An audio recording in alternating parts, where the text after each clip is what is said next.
Greetings of the day, children. A very warm welcome to all of you for this virtual session of science. I hope you all are doing very well. And your notebook, hopefully you all are making your notebook and you all are writing all the important points. I hope you all have taken down so many concepts we have done for the chapter time and motion. And in the previous session we have done some solving based on speed, distance and time. I very much hopeful you will have taken down all the sum solving in your notebook, and please do solve some with your understanding. So let us see what are we going to have in this session of motion and time. We are going to do textual exercise as you know the normal practice of writing it in your notebook. So you all are going to write all the solution of the textual exercise in your notebook, as all these questions are concept based for the chapter. So let us start. Exercise question over here. Classify the following as motion along straight line, circular or oscillatory motion. You have done so many types of motion, you have learned about motion. So let us see motion of your hands while running. So while running, how your hands move, that is oscillatory motion. You all know how your hands move to and fro while running. Motion of a horse pulling a cart on a straight road. So on a straight road, motion along a straight line or a rectilinear motion or a translatory motion. Motion of a child in a merry-go-round, that is circular motion. Then motion of a child on a seesaw. So that is again oscillatory motion. How seesaw moves you all know.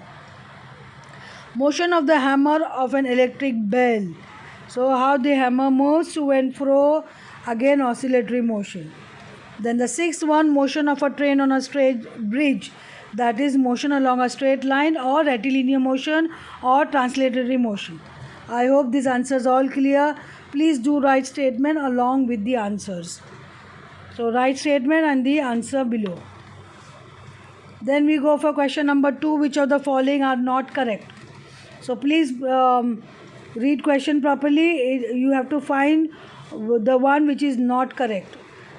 First one, the basic unit of time is second.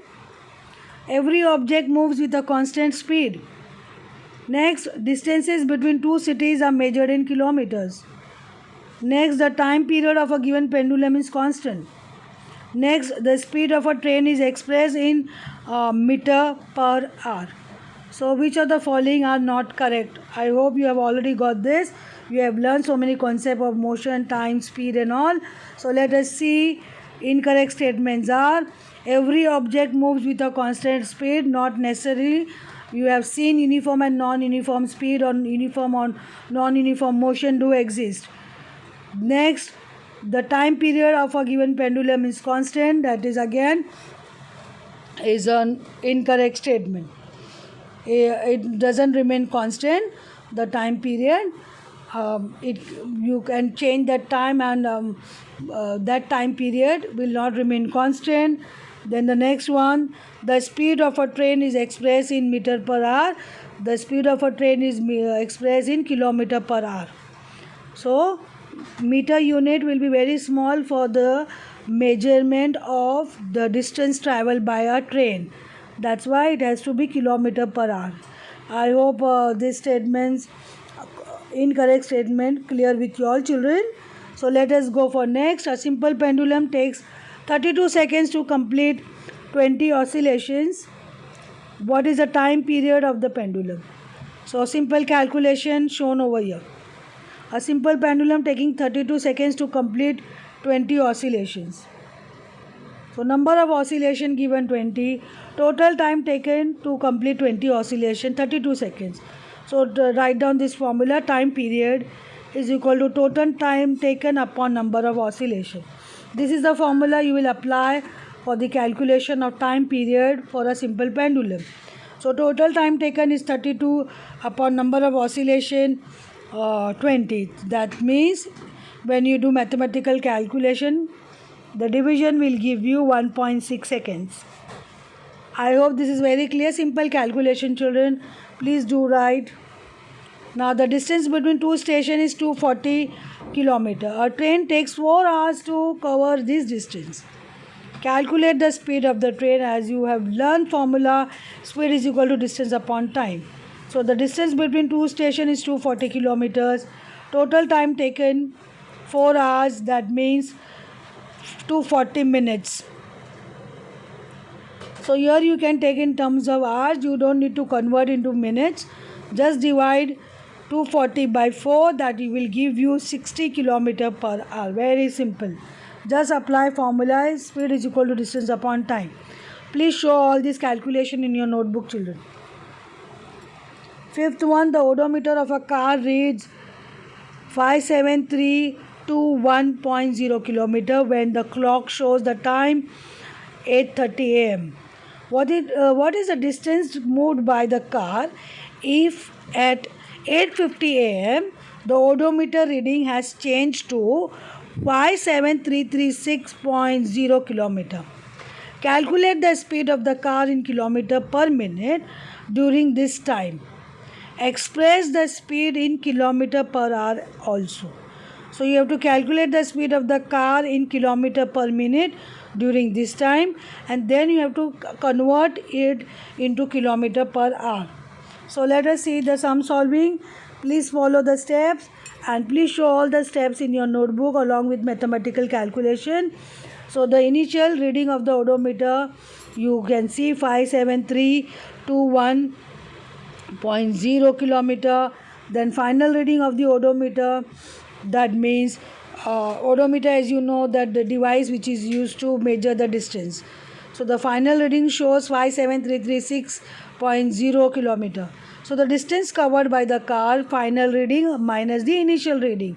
So just subtract the two, the initial reading and the final reading, the difference between them. Here when you find the difference between them, you will get 15 kilometers. That's the difference. So the starting time of the car is 8:30 and it stops at 8:50 a.m. Hence the time taken by the car is 20 minutes.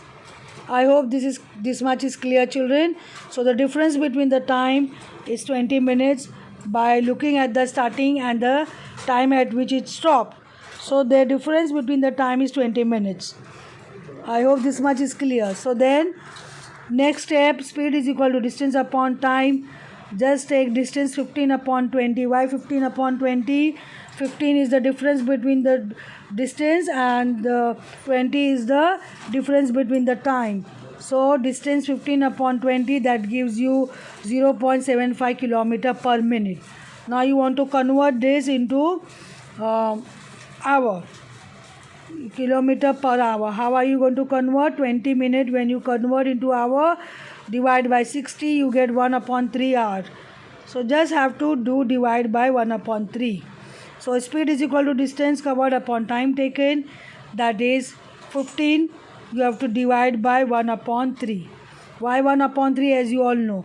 So instead of dividing by 20, which we did in the first case, where we got answer in the form of kilometer per minute, we want kilometer per hour, so just divide by 1 upon 3. And why 1 upon 3? Because you are converting minute into hour. So when you convert minute into hour, 20 minutes is equal to 1 upon 3 hour. So 15 upon 1 upon 3, 15 will be multiplied by the 3, because it is 15 upon 1 upon 3. The mathematical calculation will go 15 into 3 upon 1, that means 45 kilometer. 15 3s are 45. So that gives you 45 kilometer per hour. So mathematically you should know how the sum is being solved.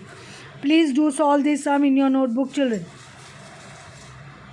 Salma takes 15 minutes from her house to reach her school on a bicycle.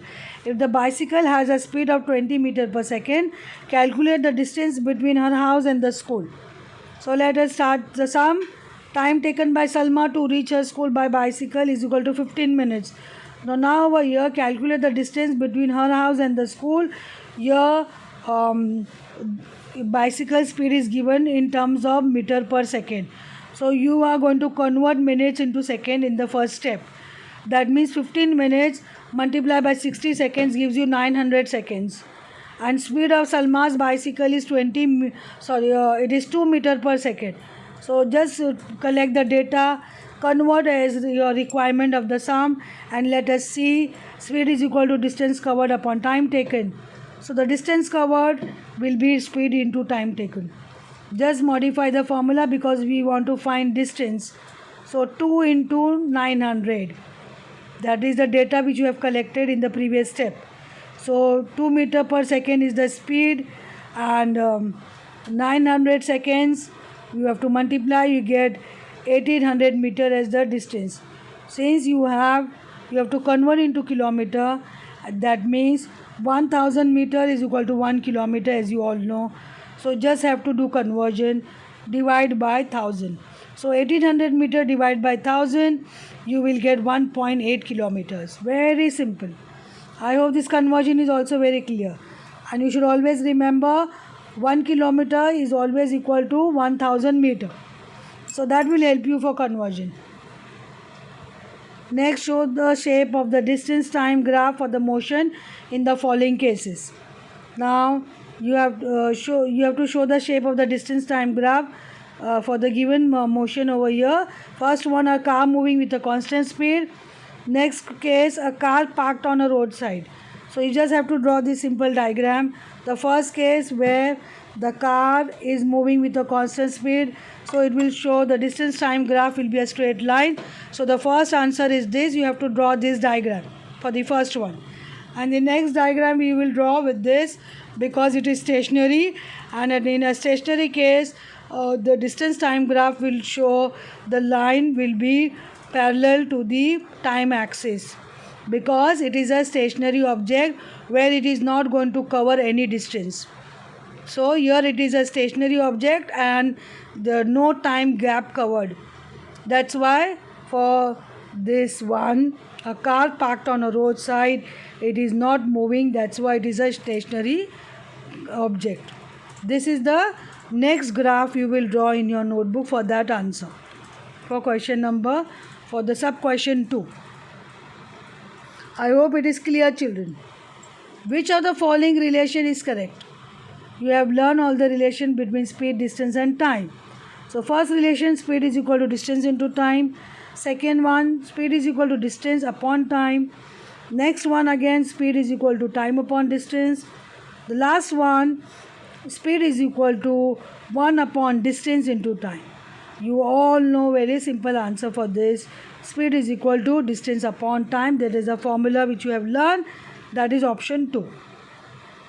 Please do write this statement along with the correct answer.